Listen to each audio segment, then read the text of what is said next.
Hello, my fellow comic book collectors. Today I'm going to do a spotlight video on a very cool, awesome Golden Age artist named L.B. Cole. And I wanted to give you a little history about the guy. I wrote some notes. He was born in 1918 and died in 1995 from a heart attack. So he had a relatively normal death, not like Wally Wood, who I did a spotlight on before. The funny thing is, he was actually he received his doctorate in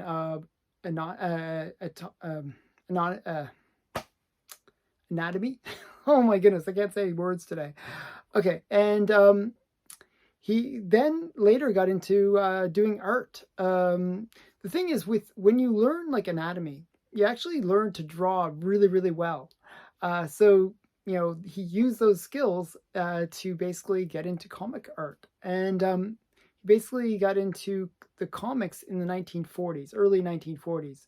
The first series that he got involved with, or one of the early series, was Contact Comics and Captain Flight.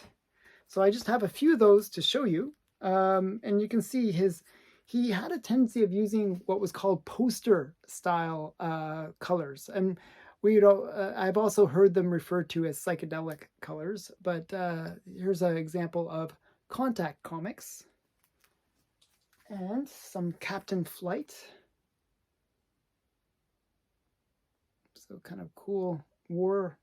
These ones were from Aviation Press, and here's another one. Really great colors, and this was his early stuff from the early 40s during the war. But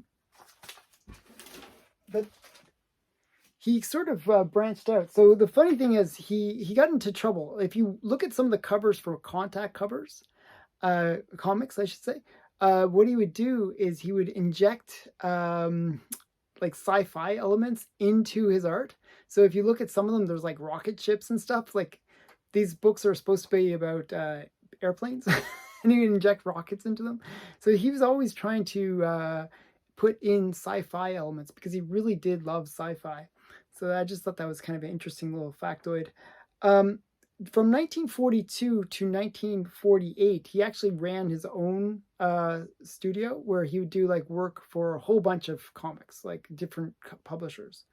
And in 1949, he was doing stuff for Novelty Press, and they were the ones that produced, one sec here, let's see if I can find it. They produced Blue Bolt, and they ended up selling all the rights to L.B. Cole, and this is one of L.B. Cole's covers. And he basically had all the rights to Blue Bolt and all these characters from Novelty Press, and he started his own production house called Star Publishing. And I'll show you some of his Star comics. And this is one that was actually this one is one that was mentioned in the Seduction of the Innocent, and this is like really great mummy cover by L.B. Cole. And so you can see the kind of style you get. This, like, once you start seeing his covers, you can sort of recognize his style and the use of colors. A lot of oranges.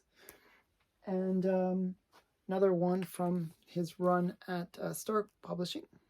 This is another one that was mentioned in the Seduction of Innocent. So it's kind of cool. And so yeah, so as I look around, so after the Comic Code hit, basically Star Publications went out of business. It totally died in 1955. And so he was sort of out of work for a while, and he needed a gig, basically, and he started working for Classic Illustrated Junior. And I'll show you what some of the covers he did for those. And he did some really kind of cool covers. It doesn't look like his style, like what we would normally recognize as L.B. Cole style, but this is some of the ones that he did for Classic Illustrated Junior. I'll show you some of the covers. Most people wouldn't recognize these as L.B. Cole covers, but they are. So these are some of the ones he did. I'll just show you a bunch.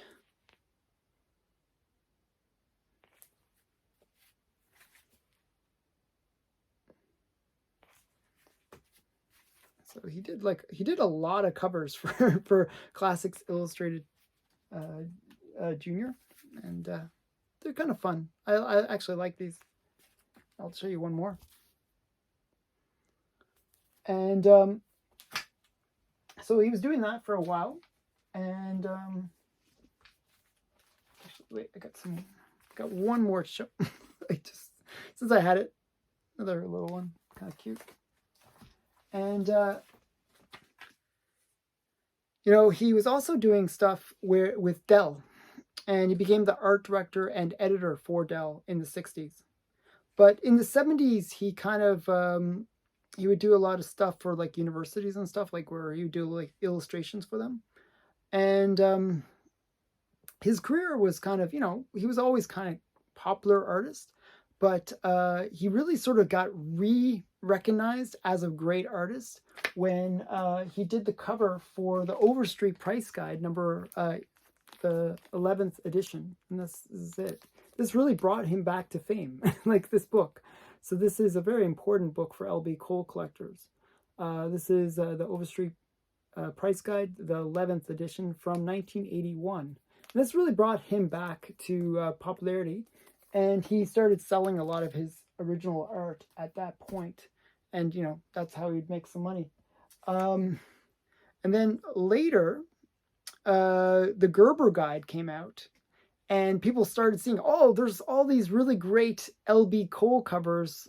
And the Gerber Guide was like a photo journal, and basically showed all of the covers from the Golden Age. And you could see like hundreds of covers that people had never seen for a long, long time or didn't even know about.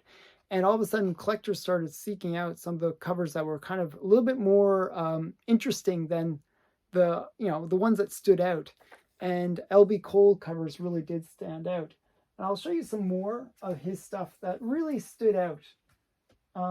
He did a lot of the pre-code horror stuff, and these ones became really hot as a result. So this is Ghostly Weird. But he also did Black Cat, another great cover by L.B. Cole. And this is through his publication, The Star Terrors of the Jungle. Again, you can see the oranges and the colors choices that he would use. You can really see. Quite nice.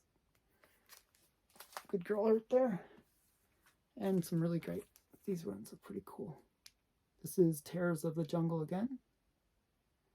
And these were reprints, but under his publication. So he got the rights for a lot of these stories, and he could just reprint them with his covers on them that really made them pop. Some more Terrors of the Jungle.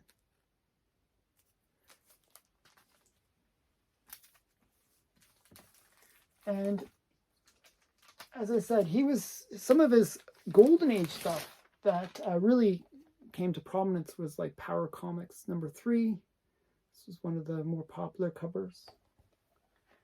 And Terrifying Tales,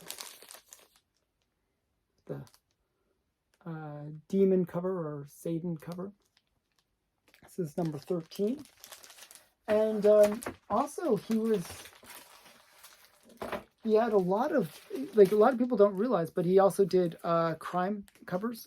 So this is one of his crime covers, All Police Comics. And he did a bunch. Several of his books made it into the Seduction of the Innocent because of the fact that they were crime related. And one of the other books that he did was romance. During the early 50s, romance books were quite popular. So this is one of his more popular covers. This is Popular Teenagers Love, Secrets of Love, number 11. One of his more famous covers. And he also did Confessions of Romance. It's another L.B. Cole cover. So yeah, so that's been my sort of quick overview of L.B. Cole, and I tried to show as many covers as I could in that short time. I hope you enjoyed this video. If you'd like me doing artist spotlights, please tell me, and leave a comment below of any artists you would want me to do a spotlight of. And thanks for watching. Bye for now.